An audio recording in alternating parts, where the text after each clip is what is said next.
Our world is lost in unnecessary fear and hurt. Our systems seem scientifically engineered to make you small, powerless, and always waiting for the next great leader who will fix the problems around us. Worse, we're witnessing neighbor versus neighbor while warfare breaks out around our family tables. But you have access to a spirit, a strength that enlarges and empowers you. Even better, you don't need to wait for the next big movement. You can heal the world. It's time for governance by grace. Welcome to Gracearchy with Jim Babka.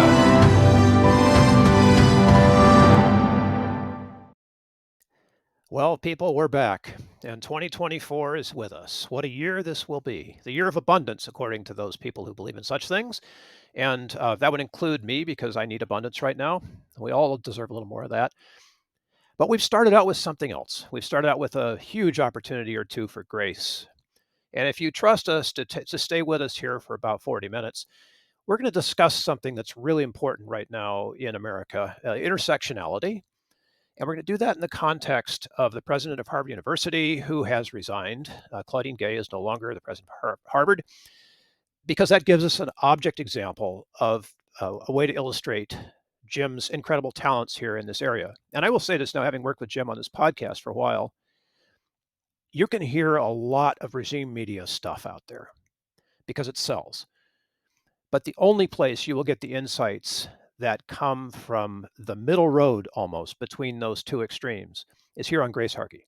And I can say that with confidence because Jim has, for the couple of years now that we've been doing this, been able to come up with the grace point that is missing in the middle of the conflict. He's done that over and over again. He's going to do it again today. And so let's get into it. Everybody, here's Jim. Well, I got to live up to that now, I guess. So, Bill, you start off with Claudine Gay, and we actually maybe should back up a bit and talk about how we even got to that whole situation. Yeah, I think we have to, because this involves anti-Semitism. Since October 7th, we've got Hamas versus Israel. There's just so much that's led to this pressure point right now. Yeah. So it starts off with October 7th, right? It does. And we in the United States, this is an unusual thing. I mean, usually we reserve remembering dates for stuff that happens directly to us, but this has happened to a foreign nation across the water, and we're talking about the Hamas-inspired attack, the Hamas-led, the Hamas-coordinated, the Hamas-funded attack on the nation of Israel, targeted in significant part at civilians. Yes. And we want to be clear up front, regardless of what you hear in the rest of this episode, that was wrong. That was not good. That is not approved of. We oppose what happened there. And you have to say that because we're going to come in and talk about grace. So it means that you have to be listening to all sides. And that would even include Hamas. You would have to be listening to everybody. You learn not only to, part of loving your enemy is I think it starts with listening to them. Yeah. Hearing what's on their heart. Right. Now, we had something that happened that I find disturbing that follows the attack. And that was here in our own national dialogue, people who are Zionist. Now, Zionist simply means, especially for our purposes here, that you believe that Israel should be a place or a homeland for the Jewish people, that they should have a place that they can call home base, and because historically they have been marginalized, oppressed, and even destroyed nationality, faith. I mean, like however you want to define it here, people. They've been destroyed years, right? Right. This is not a new situation. They've suffered this again and again and again, and they're resilient and they are coherent. They have a central structure to their tribe, and they come to they pick a place like Israel and have this spot that they can say, okay, if things get bad where we are in our place in the world, we'll go there. And if you know people who are Jewish, you find out that they're keenly aware of the fact that they are There's almost a sense of being strangers in every land that they're in. Yeah, the diaspora is pretty profound. Yeah, it's a real thing. And they notice like when things are getting a little bit shaky, and they're very, very sensitive to it. Rightly so. Exactly. And so this is the place that they have set aside to deal with that. But here's the part where it gets tricky, and I think not good. It goes anti-liberal, and by liberal I mean free, open, individual. And that is that if you did any less than 100% fealty to Israel's side in this particular dispute, that is the events of October 7th, and in the weeks and followed as to how Israel was going to handle that, any questioning of that turned into anti-Semitism. Yes. Anti-Semitism is kind of the root description of the problem that the Jewish people have experienced around the planet all this time. I mean, even if you go into the World War II nation that oppressed them, I'm going to avoid using certain words because of Al Gore's rhythm, right? Smart move. That if you go into those places, or in those times in history, even those places, it's anti-Semitism that is at the root of the experiences, the negative experiences, the destructive, deadly experiences that the Jewish people felt. You know, I couldn't agree with you more, but I want to draw a line here because anti-Semitism is concentration camps and genocide. For me, that's anti-Semitism. Questioning what Israel is doing is not anti-Semitic. And that's the point that I want to make. There's a difference between saying, the things that you're doing right now, Bill, as my friend, dear friend, love you. But I'm noticing you're doing something right now. I can say that and still very much mean, in fact, I might even be motivated to, by love, to tell you where you're in the wrong or where I disagree with you. And that's not anti-Billism. No, that's exactly great. Right. That's great. And so, iron sharpens iron sometimes. Mm-hmm. And I think that allies have more pull with each other than enemies do with people. Okay. What I mean by that is there's usually some kind of expectation that the bad guys would stop being bad, then everything would be good. Right. Sure. Okay. And it's too simple. It's not how the world works. And it turns out that that in a lot of cases, the bad guys aren't the only ones being bad. And in fact, if you talk to them, you would find out that they have justifications for everything that they're doing that are, in many cases, seemingly noble sounding. Sure, right. I mean, there's nothing wrong with using, for example, your religious beliefs to justify what you do.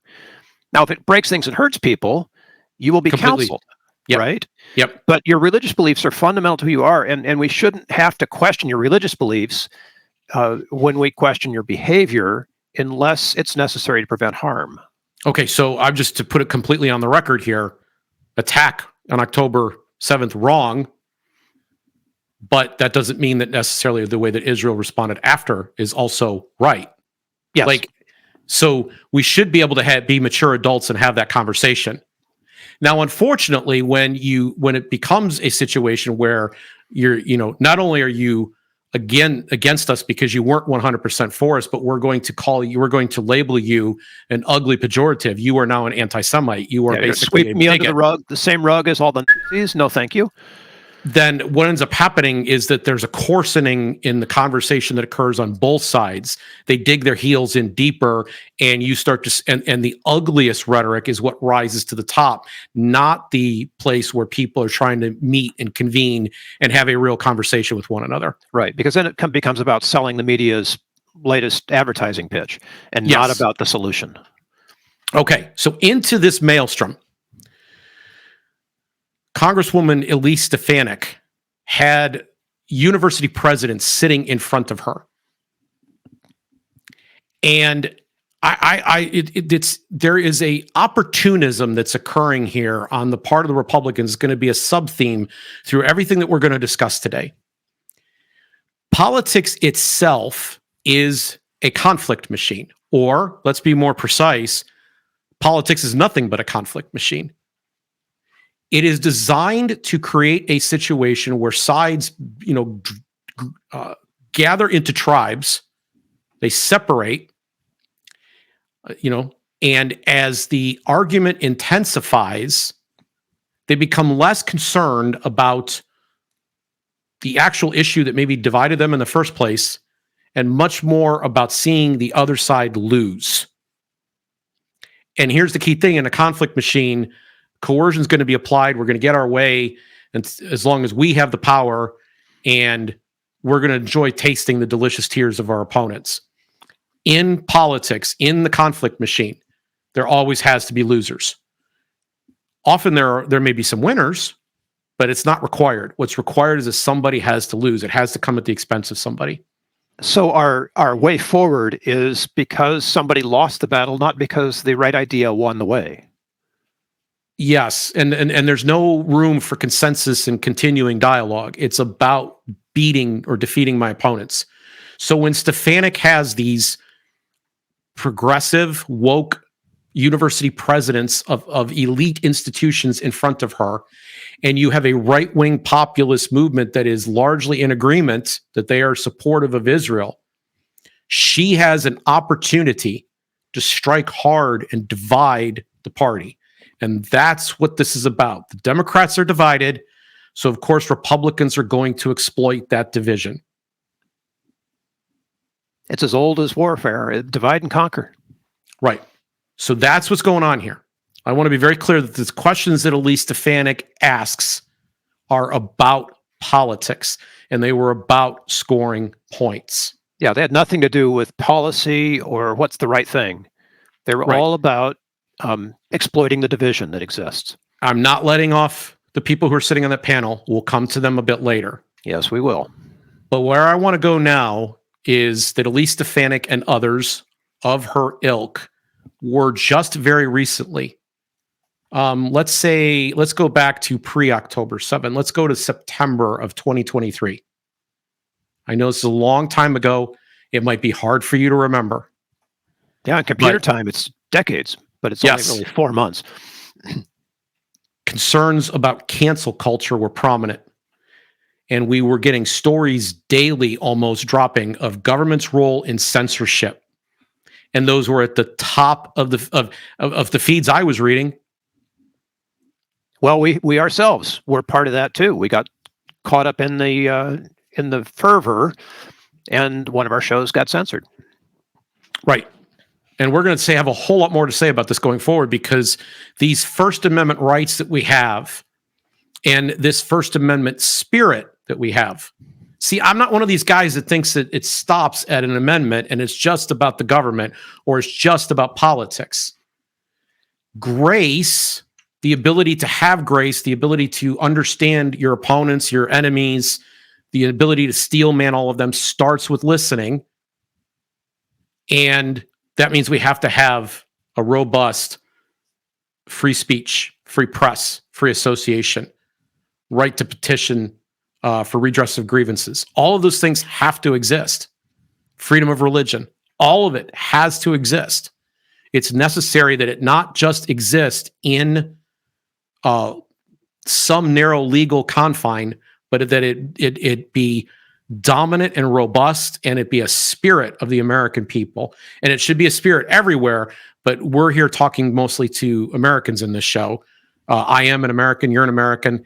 I'm saying that this is a unique birthright we have here, and rather than try to narrow it down to the technicalities, we should be trying to expand it to its robust spirit. It's crazy to me that when anyone takes a position on anything, they so rarely think of that position's effect on the other guy. You know, it's like, it's all about what I want me first. Yep. And you, Jim, love you, but you know what? If you're not on the page with me, that's too bad. And they'll usually argue that the stakes are too high, right? In this case, the stakes are too high. The stakes are too high. And it's almost never true. And what I mean by that is the things that you think or you're concerned about today are easily brushed under the rug tomorrow. They're forgotten about. Everybody's moved on. Yep. So there was supposed to be in the subculture I was operating in the late aughts. So I'm going back 16 or so years ago. There was a highway that was being built, and it was going to be owned by foreign governments, and it was going to go on top to bottom of the United States, and they were going to do all these bad things with this highway. At the very same time, there was another, in this very same subculture or adjacent one, well, not actually mine, but an adjacent one, there was talk of FEMA camps being set up and how everyone was going to be rounded into them. And nobody's talking about those things now, not even the people that were talking about it at the time. Yesterday's concerns tend to fade away. And it turns out that we can afford to allow people to speak and even say blasphemous things, and we survive. Though the world doesn't come to an end because somebody spoke blasphemy. But I do think we tend to have more violence in the aggregate when we silence people, because when people don't have the ability to talk, they start resorting to nastier and nastier and more vindictive means to get their points across. So are you suggesting that October 7th is the result of that? No, that situation, we have not done any episodes on this because it's infinitely more complicated than that. Okay, and I agree with you. I just want to be clear about that because, cancel culture is something that's close to home and we all can see it's that. Right here. It's right here. Yeah. But I'm bringing up cancel culture for a very specific reason, because we talk about grace here. And so I want to address two issues at this juncture. First, the job of being graceful is the hard job. The job of being the more noble in this particular situation is the heavy lifting work. And you're on the high ground. So if you're, we're playing King of the Mountain and you're up on the hill and I'm below, it's a lot easier for me to pull you down than for you to pull me up. Yeah. It's an imbalance right there. There's an imbalance in terms of okay, so if you take the position that is the higher ground position, if you take a position that is moral and good and just, you're being held to a moral and good and just and very exacting standard in the process. It's flat out more difficult to do it. Oh, it's more difficult and it doesn't sell. Exactly. So you have to be willing to endure all of that. You have to have the strength of character and purpose. And for me, it involves a relationship with Jesus Christ that helps me be there. Yeah, hang on. And I don't succeed. I fall off the hill, okay? But I want to get right back up to the top as quickly as possible. That's my goal. And I'm suggesting that if you take this route, you can't take every single crisis that comes down the pike and be like, well, this time it's different. Well, this time it's different. Well, this time it's different. And keep doing the same things over and over again and ever expecting it to get better. The perspective of higher ground evolves a long-term arc. You have to be thinking long-term. And again, for me, because of my relationship with Jesus Christ, I believe that that's literally an eternal arc. It's an arc that existed well before I was born and will continue to go right by after I'm gone. And so it's not about today's results for me, and it's not about overcoming today's enemy for me. It's about whether or not we're making progress towards the goal, which is to get to peace, to get to harmony, to get to prosperity, to allow other people to pursue their own happiness. And make no mistake here, because one of the things that was so disappointing about Jesus Christ for the Jews back in his day was that he was not the big ultimate savior. He was going to come along and detonate everything, yep. Right? And bring a Jewish nation back together. That was not his point. His point was you do this one at a time, one by one. You do it one glass of lemonade at a time, if I can use our analogy. And you rule by serving. And you rule by serving, and not from the top down, but from the bottom sideways, basically. Yeah. And that eventually changes the top, but you're not concerned as much with changing the top as you are with the guy next door, right? Right. And so this is real. I like this. This is real bottom-up change. People talk about this kind of idea all the time, but it involves a process of listening, understanding, attempting to steelman your opponent. So surrendering the high ground, right? It also involves this is the hard one. Not becoming what you hate. and not becoming part of the problem. So if a fight's going on and there's a way to resolve the fight, but you instead, in a moment of ego, rage, fear, profound concern, are the next person to throw a rock, the next person to throw a punch, if you jump into something that could be resolved, you have escalated the violence. You become part of the part of the problem, part of the harm. Sure. And if, even if that helps you sell your book or whatever it is you're peddling because you got your 15 minutes of fame, it doesn't mean you're right. So every one of these situations, every single one of the conflicts you can think of involve some moment of someone stopping. Now you could say, "Oh, you're darn right he's going to stop because I'm going to beat him into a pulp and he's not going to want to fight anymore." But that doesn't actually always work either, because there's lingering resentments and there's bystanders. So, I took a concealed carry course more than a decade ago, almost, close to 15 years ago now. It is 16. It'll be 16 in April that I've been doing this. And the course was basically carry your weapon, but don't ever pull it out. Because as soon as you do, you're going to be judged by 12. So there's a phrase that the concealed carry community has: I would rather be judged by 12 than carried by 6. The stakes literally need to be that high, because you will be judged by 12, but you're going to be judged by somebody else even worse. Everybody's got a mama. Everybody's got family. Everybody's got bystanders who care about them. You might not understand how anybody could like that jerk, but somebody does. Yeah. And even when that jerk does something really jerky, right?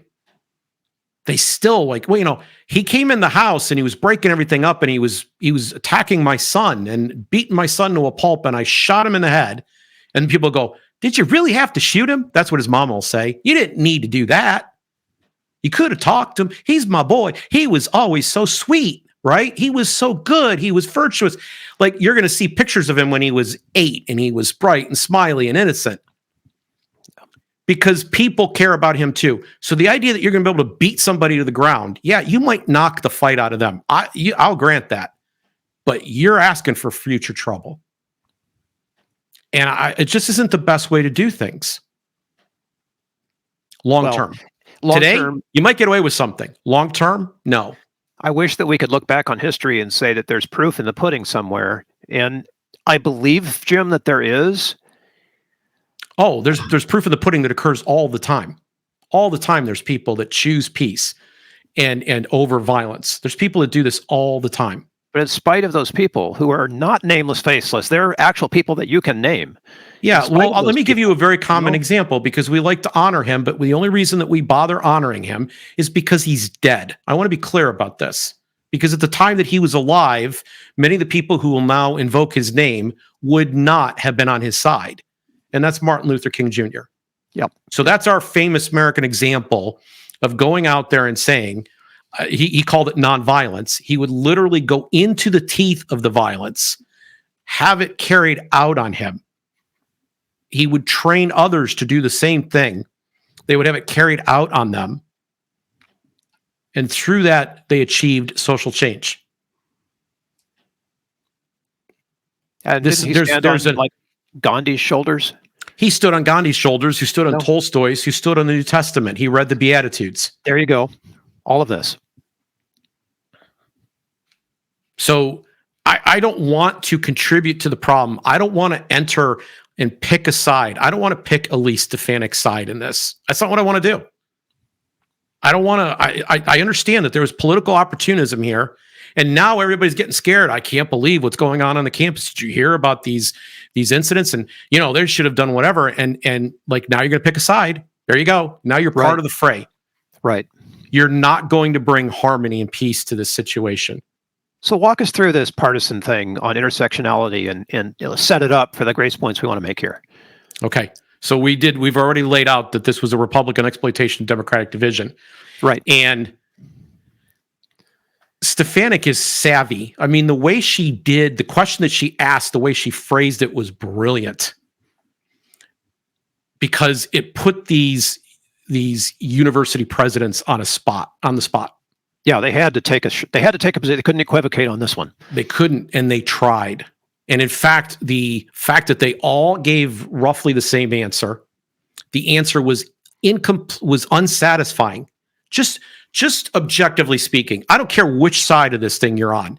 Even of the people who think that they have been treated unjustly and can't stand at least Stefanik, even the people there, they agree that these answers were weak, anemic, generic, lifeless. They didn't show any emotion. They didn't show any compassion. They didn't show anything. Like they had a rehearsed legal answer, and it backfired on them in the worst way.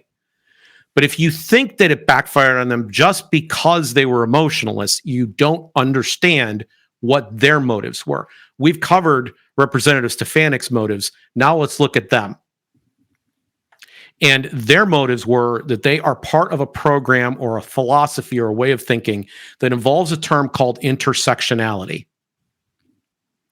Now, you might know this better by its colloquial term. It's the Victim Olympics.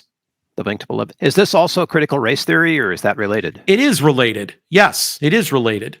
It is all part of that postmodern package, basically. And what it means here in this particular case is that either by quantity or by specific qualities, one group is supposed to be favored over another because of the degree of victimhood or suffering that they have experienced. This is so upside down because we've already covered how the Jewish people as a tribe have been, through no fault of their own, victims of several thousand years worth of violence and diaspora. Yes. And, so and other people have been through lots of other stuff too. Right. Right. But what we should always be trying to do, first off, I think we should always be trying to treat people as individuals as much as we possibly can, not as a member of a group. Right. As much as we possibly can. Okay. And it's interesting to me that where hatred begins to spring up, it's frequently targeted at a group. Yes. Okay. This is a common theme we keep seeing again and again and again. Okay. And yet the people in that group are all different. Are there Democrat Jews? Are there Republican Jews? Are there Libertarian Jews? Are there unaffiliated Jews? Are there all kinds of? Are there Jews who happen to be Christian? Jews who happen to be practicing Judaism? Jews that are atheist? You know, all of the above, right? I mean, we can go on all day. There's a diversity within that community that happens to reside in their very individuality. The problem that they ran into here was that they couldn't figure out whether they were supposed to have more sympathy for the Palestinians, in this case, as a group, than they were supposed to have for the Jews as a group. And the Israel clearly is the governing power or the ruling authority in the Palestinian region. And there are real issues there. And I'm going to skirt all of those today because that's not the point of our discussion, is to get in all those. But they're aware of all of this. And so where does this rank? Well, it ranks that they believe that the Palestinians are higher on the intersectionality judgment than Jews are, and that's where their sympathies probably lie. However, they knew that that wasn't going to play in front of Congress. They also were concerned about how this might play with funders, so they tried to dance this line down the middle. Now, this intersectionality, I want to say one more thing really important about this. I mean, probably better than anything I've said here in the couple of minutes I've been in it. And that is that they have used this to divide up the campuses, and they've run a variety of policies around this thing and not treated people as individuals, not judged them for their academic or their extracurriculars maybe as much as some of these other status or standards for putting them into the academy. And this has almost become kind of a religious fervor through which they hold this. And so but they recognized that this isn't going to sell in the public in certain situations. They needed to pretend that they were actually advocates for free speech, but they weren't. Because we know that in other situations where the code of conduct is violated and somebody is higher up on that intersectionality ladder, that someone who violates it from below gets punished. And this is the thing that the right is pointing out accurately, that, wait a minute, these university presidents are playing hypocrites right now because they're trying to pretend that they don't actually believe in intersectionality for the moment. They believe in some kind of free speech thing. But we all know that if it were anything else, if it were, for example, the trans issue, if it were trans people we were speaking about, they would not have equivocated in the answers that they gave, not even for a moment. And they would not have equivocated in how they were handling it on campus even before they came in that room. But they were equivocating here. This is a big exposure moment. And a number of donors said, we don't want to fund this anymore. Yeah. And so all these university presidents have a reputational job that involves, in part, securing grants and large contributions to the institutions that they're managing. If they can't fundraise, they don't have the job for long, folks. You might think of a university president as kind of the grand poobah of academia, right? They're the teacher of teachers, ain't teaching at all. What they're doing is raising money and doing PR for the organization. And they're in competition with all their peers who are doing the same thing for their institutions. On both scores, they're failing here. Yep. Because a lot of the funders of an organization or an institution like Harvard are Jewish. And one of them, so let's talk about Claudine Gay, because Claudine Gay ends up stepping down, needing to step down. Former president of Harvard, stepped down, has been retained at her same salary as a professor, still working there. Yeah. But she did step down from this position. She's no longer president. And there are people on the left that are making a point of trying to miss the point here and saying, well, they go right back to the intersectionality play and say she's been let go because of her race. Right. Or because she was a plagiarist. Just whatever excuse they have. We're going to get to plagiarism in a second. We will get to plagiarism. Probably another episode. We've got it. In fact, we got to say a lot about plagiarism to come. But they initially wanted to take her down because of this, because of her bad answer. And she basically refused to resign. She dug her heels in and said, I ain't going anywhere. Yep. There was another member of that panel that resigned almost immediately, but she did not. But the funding was starting to evaporate, and there was no way that the board of trustees was going to be able to live with that. And of course, they, recognizing that there's the intersectionality Olympics at play, do not want to fire a African-American woman. So as you said, they retain her professorship. And one of the big funders who was most vocal and has kind of led the charge is a guy that I had not heard of, I'll be honest, until this whole nobody knew this guy, right? All of a sudden, he is the hot thing on Twitter. Yep. His name is Bill Ackman. And Bill Ackman was really put off, really offended by what happened. And he was determined. He had ties to Harvard and his wife had ties to MIT. And now we've accounted for two of the people that were sitting at that table when Elise Stefanik questioned. And so now he's like, oh, these people got to go. And we got to start finding everybody that's like this and root them out. Now, you remember what I said just a few minutes ago as a grace point about becoming part of the problem and surrendering the high ground? This surrendering of the high ground was, for most people on the right, just as recently as September, is we don't want cancel culture. But now when they find out, oh, wait, maybe there's a place for some of our people on the intersectionality ladder, right? They can climb up it. They could play the game too. They gave up on that. Yep. They gave up on whether or not it should be cancel culture. They weren't talking about free speech anymore. Now, someone's going to say to me at this moment, Jim, you're awfully naive. You're awfully naive because these hypocrites have erected this system. And all that's happened here is they've been hoisted on their own petard. 100% correct and deserved. Let's be blunt. They put themselves in this position. And it has been the truth of the left for a very, very long time that when they erect all these kinds of rules and begin playing these games, it's their own side that they take out when they get power. There is a construct called the useful idiot. I didn't invent the term. I'm not throwing it out there ungraciously. But this construct says that Uh, the socialists help pave the way for the communists, and when the communists get control, the first thing they do is imprison, gulag, murder the socialists, because that's their real rivals. That's their real, right? They sort of purify their movement. And there's this constant, I'm more pure than you, in recognizing and adhering to all the rules on this intersectionality ladder. I know how to play the game better than you, and I can keep finding ways to marginalize out my opponents. And in terms of people deserving to get the comeuppance that she apparently got here, being removed as university president, or being forced basically to step down, Claudine Gay has taken out people and played this game. She's not innocent. She's not blameless in all this. So you know what? I'm not naive. I see all of this, and maybe I see it even better than you do.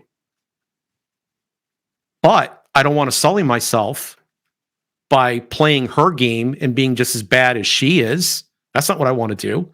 I don't want to say, well, like it's whataboutism. It's a form of whataboutism, right? Ackerman is just I think so, because when they did not initially weren't successful removing her, they turned to plagiarism. And he helped lead a charge on the issue of plagiarism. They found that Claudine Gay had plagiarized, and significantly. Yeah. Not just wiki definitions, but the actual content. Yes. And so we're not going to get into plagiarism today because of time, and because it's an issue all to its own. Yeah, and Bill Ackman wrote an incredibly long tweet elaborating on this, that most of which, by the way, has some really great insights in it. And we may very soon talk about it. I don't know for sure, but we're thinking, Bill and I have been talking about, maybe doing an episode just on Bill Ackerman's tweet, because it's that interesting. It's that compelling. But I want to ask out loud, does Bill Ackman really care about plagiarism? And I want to suppose no, because previous to Claudine Gay being a political opponent, somebody he wanted to oust, I see no evidence in his record that he was out to do anything about the issue of plagiarism. Did the issue of plagiarism not exist? Was it not a problem? Did it just happen for the very first time with Claudine Gay? Wait, it gets worse. Because his wife, who is a PhD from MIT, has a business that's kind of, I don't understand how this works. It's kind of like maybe a research lab or something. They're not a public facing company. They're not out doing, there's not customers coming into the shop, and they don't have a communication specialist. So the other side, the people who don't like what he did, make alliance with a publication who subsequently does a report. And they reach out to him on the evening of Shabbat, let's pass a recent Friday here, and said, we need you to, your wife is a plagiarist, and we need you and her to sit down and go through our 12-page report, and we're going to give you a short amount of time to comment. We are about to press publish. And they reached out to him through his company, which has no business relationship with her company. They happen to be married. They thought it might reach her that way, right? Or him. And they reached out to her company, which has no public face to it. Like, they're not interacting with the public and doesn't have a communications department. And it did reach them while they were away. And they realized pretty instantly they were not going to be able to respond in the time that was allowed. And so he upped the ante and decided that he was going to open a plagiarism investigation using the tools of AI. He was going to fund, because he's a billionaire, a complete plagiarism investigation of MIT, all faculty and staff at MIT, and let the chips fall where they may.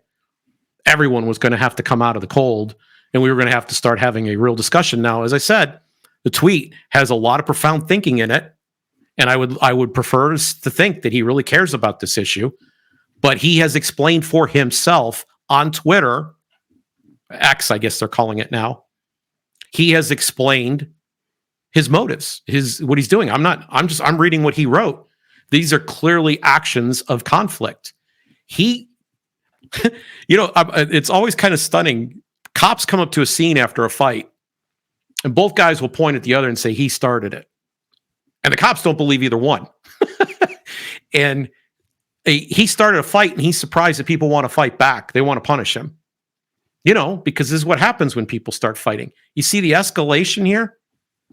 Now, here's my biggest problem with where I think he's going here, because on top of the fact that this was just strictly about escalation, no real reform is going to come out of this. I'm going to predict this now. No real reform is going to come out of this because it's not in their nature. First, he's been up until, as recently as September, when we were all so young, he was a major funder of Harvard. He believes in the elite establishment higher education system, and he's very proud to be a part of it, and he's going to continue to fund it. And they were not all these crimes that are just suddenly being exposed and that he's on the other side of. That's all new. That's fresh. But if he can make those individual problems go away, he's not going to try to fix any of these things or make these systems more open or more sincere or more just or more ideologically balanced. He's not going to do any of that. He's actually a Democrat. And here we've got Republicans holding him up all of a sudden. He's the new hero that just arrived on the white horse. Why he's going to really show those big bad lefties at these elite institutions what for. And it ain't going to happen, folks. It's naive of you to believe that that's what's going to happen. This is just another controversy of the moment. And you know what else? The odds are very, very, very high that at this time next year, no one will be talking about this. I could be wrong. We'll see where this whole plagiarism thing goes. That could be another issue. But the stuff that we're concerned about with this, with Hamas in Israel and how it's being handled on campus and whether university, whatever, that's not going to get changed. It's not going to change by addressing a plagiarism issue. The intersectionality, that's not going to be addressed by the plagiarism issue. Yep. So the culture war things start to become, and you're seeing it happen in real time right in front of you. As long as you bring down my enemy, I'll be satisfied. As long as we can make my opposition cry, I will enjoy the taste of their sweet, delicious tears. So as a Zionist, what does Bill Ackman hope to gain from this whole conflict? He's not going to gain anything. That's what I'm saying. Like, this does not do anything to advance the cause that originally invited him to this fight. So are you suggesting that he's putting his Zionism aside to have this fight? He's having this fight now because they came at his wife. Because they came at his wife. So came at his wife. Honorable, he's defending his wife. Right. Now, but he can cloak it in noble terms, and he does a fantastic job of it. I want to stress the things that he's written about this subject. This guy's a smart guy.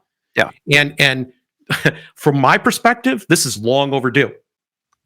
True. We need to have this conversation. These are it's another conversation to have.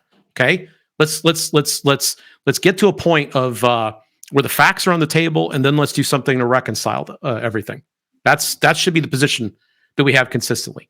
First, we got to put them on, and then we got to figure out how to create a regime of forgiveness. But we got to get a little Girardian on repentance. By the way, repentance and forgiveness. Repentance and forgiveness are not on the top of anybody's desires right now. So Claudine Gay's gone. And this is another thing. I just want to say these are Pyrrhic victories. These are Sisyphean in design. Because if you got rid of Claudine Gay, now you've got a new person in that position who's savvy enough to go, well, I just watched her make that mistake. I won't make that mistake. Even if I agree with her, even if I think what happened to her was unjust, even if I hate the people that did it to her, I'm going to make sure I don't make the same mistake. So what we get is a little less information in the discussion going forward, because they're going to be more careful next time. They're going to be more cautious in their words. They're not going to be open and sincere. I would prefer a lot more openness and sincerity in positions. And the only way that you get that is through allowing dialogue. But then you would know where people stood, and people could begin to figure out how to align themselves in harmonious ways. Oh, I agree with so-and-so. I want to hang with them. But certain ideas are so bad that people aren't going to align with them. I who wants to be an anti-Semite at this juncture? Yes, I'm aware they're out there. You can go on social media and find them. Okay, I'm not disputing that. But I'm saying that on balance, the people that are successful, that move out into the world and do good work, that are good neighbors and good friends, that's not them. The people that behave this way are maladjusted and have a hard time with life. It's not a recipe for success to be that person. This is the thing that bugs me, Jim, is because we should know by now, right? We've seen how it works. We've watched the Fuhrer. I guess maybe I can get that one past the plagiarists or by the censors. But we've seen how this works in real life.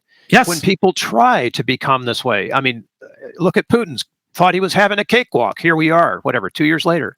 Yeah, you can't. It's It not a doesn't recipe work for this way, success. people. It's not a recipe for success. Yeah. It just isn't. It just isn't. And I am saying free association still reigns too. You as an individual Bill, me as an individual Jim, everyone who's watching us right now can make a choice to say, I don't want to associate with these people. And this is how ideas begin to either flourish or die. Because almost every idea, almost every concept, almost every business, almost every institution needs to grow in order to survive. It needs to have some expansion to it. Otherwise, it doesn't last. You guys go on and they do a podcast and they're going to try to attract some crowd and they're going to be ugly and nasty. And it's possible, by the way, sometimes the unrighteous flourish, okay? And they manage to get a spike, but it doesn't last. It's not a long-term strategy for success. It's not sustainable. It's not seven generations. Sustainable. And it often doesn't even get off the launching pad. Most of the time, it doesn't even get off the launching pad. And free association fixes that problem. Do you think Ackman really cares about plagiarism, or he's just using it as a tool? I don't know yet, but I do know that it started as a tool. It started as a tool of war. Right. It's a way to get even with his enemies, get ahead of his enemies, and in this case, maybe even protect his wife. Because I guess 12 of the 15 things, if I'm understanding correctly, that she's been charged with plagiarism are minor word quote attribution, fail to put a quotation mark on type of things. Yeah. And he raises a lot of interesting questions that we can get into. But I think right now, this is about the conflict machine, pure and simple. He entered the conflict, and now other people are joining him and encouraging him in the fight. They're cheering him on. They're rooting him on. Yeah, you go get him. But they're not actually winning anything. They're not changing hearts. They're not changing minds. They're not changing policy one iota. So let's pretend just for a minute that you're in Bill Ackman's shoes. It's Friday night, and you just got an email from the publication we won't name saying what's going to happen. How do you respond gracefully? Okay, I have to say I have a hard time imagining myself getting into the situation Bill was in the first place. He had picked a fight. All of us do, Jim. All of us do. There's no way that could happen to me. No, I don't think so. I think a lot of people think that. Okay, let me back up just a step on this. I want to be clear. Bill is a donor, and for him to say, "I'm sorry, I'm not going to support this organization anymore," is completely 100% valid. That's a free association thing. Yep. But that's not what he did. He actually campaigned to have Claudine Gay removed from the job. He put himself in a prominent position where everybody knew what he was doing, why he was doing it, and he was encouraging other people to do it alongside him. And this was a pressure campaign. And it emerged in the midst of all of that she wasn't going to go, and that plagiarism was a way of getting it done, and he switched tactics. And this is all stuff, by the way, he is admitting. Yeah, he's proud of it. Okay? Because it was about getting a task done, which was to get her punished and her removed. And I'm saying to you, that action, I'm not a fan, for example, of impeachment. I think it's a pointless exercise in a lot of ways. And I'm not a fan of resignations. Like somebody's like, oh, they can't believe they said X, they should be forced to resign. No, because now we actually know who they are. And every time that they go to advance the next thing or the thing after that, we go, oh, is it because of this bad attitude? Right? They've become ineffective. The resignation doesn't really need to happen. So I would have, if I were him and I felt what he felt, which I don't actually know if I agree with what his position on this either. But if I would have felt what he felt, that I could no longer support this organization because it's taken this position, then I would stop giving it money. Simple, period, full stop, done. So it would never have escalated. Yes. Now, and I got to tell you, there's one thing. Go ahead. No. I think you're all in the same place. But just to clarify, so you would have stopped this at pulling your funding. Yes. And let it sit there. Yes. And let the I rest can of say it fall where they may. I can say this because the issue wasn't funding. The issue was another type of support that I was involved in a private organization in the past. I won't name names because there's people watching that will know who I'm talking about potentially, where I just quietly got up and walked away like I had stuff at stake, and people wanted my position or opinion, and I just got up and walked away. I didn't cause trouble or rancor on the way out the door. I just left. Yeah. Okay. I took myself out because that's valid. I didn't try to stir up a whole bunch of other people to join my cause, to punish the people that I disagreed with. I didn't do it. And I can tell you, in one, this has happened actually a couple of times. And in one of those situations, the chickens came home to roost in a big way about 8 years later. I didn't have to do anything. I didn't have to do anything to make that happen. Character in that case was destiny. It doesn't happen as fast as everybody wants, but it happened. So maybe we ought to roll it back just another level and say, you're Claudine Gay, you're sitting in front of Congress, you get the question. What's the skillful answer? What's the graceful answer? Oh, Claudine Gay should have been emphatic. First off, I do not think they should have all these rules and these codes of conduct. I mean, news to people, sophomores are in college and they behave sophomorically. Okay. Right. And one of the things that's supposed to happen at that age and in that environment is the ability to test ideas and explore things and to try on various shapes and things and find out who you are. And in fact, the institution itself relies on the ability to do that because they want to separate people from their ignorant parents and help them think in a more expansive way than mom and dad did. Right? No judgment, people here, but that's true, right? Yeah. So they should be able to try on different things and see what feels right, what feels natural, and who they actually are. And this won't be the end of their story because they will go out into the world and they'll begin living life and they'll have the concerns that people have in terms of, the mortgage and the wife and the kids and the whole thing. And when they do that, they will modify and grow up and they will have opportunities to learn from those experiences. So none of this is permanent necessarily. In fact, for almost everybody, 98% of the people that go through the process don't stay where they were when they were in college. There will be a couple. They will be social sciences majors more than likely. But they will not stay there. Yeah. And so the idea that we have to be histrionic about this too feels wrong to me. Now, she is in the intersectionality loop and bubble, and she should have said, if there is a direct threat to a student on our campus, we will deal with it swiftly.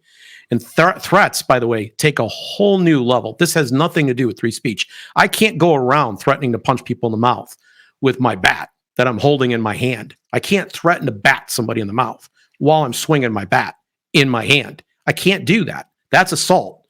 So she could have been clearer about what it is that they can do or wouldn't do. All of them could have been, but they weren't. They were rehearsed and careful because they knew that they wanted to keep the intersectional crowd back home satisfied with their answers too. They were playing politics at that moment, and politics gets you in trouble. Yep. Now, I'll say one thing about your question about Bill Ackman and comparing me to him. Oh boy, it'd be nice to be a billionaire. Right. But with big fun, big bank accounts comes big responsibilities, I guess. Yes. And he's swinging his big responsibility around right now, like he can make everybody conform to his way. And I want to be clear before we go that it may be that the issue that he's raising is exactly the right issue that needs to be raised at the right time. The means by which it began to occur, I may not agree with, but it might be that this investigation is exactly what academia needs.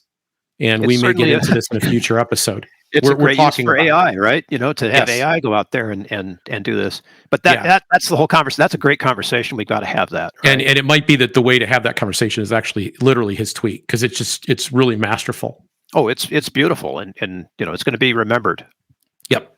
As a moment of conversation that will be significant. Yeah, particularly if it actually happens and consequences accrue. So the overarching grace point here, Jim. I want people to think long term. I want people to think about whether or not they're contributing to the problem. I would prefer, and I think about this all the time, that since we've done this show, it's kind of had a profound effect on me. I don't know if that I was as cognizant of this stuff before we started talking about it, but you begin extolling the virtue of a given idea, you find that you have to live it. And I don't want to surrender the high ground. I want to be somebody that's contributing to the peace at all times. But I also understand that if I don't, that if we keep going down this path as a people, things get more abrasive, more caustic, more violent, more dangerous.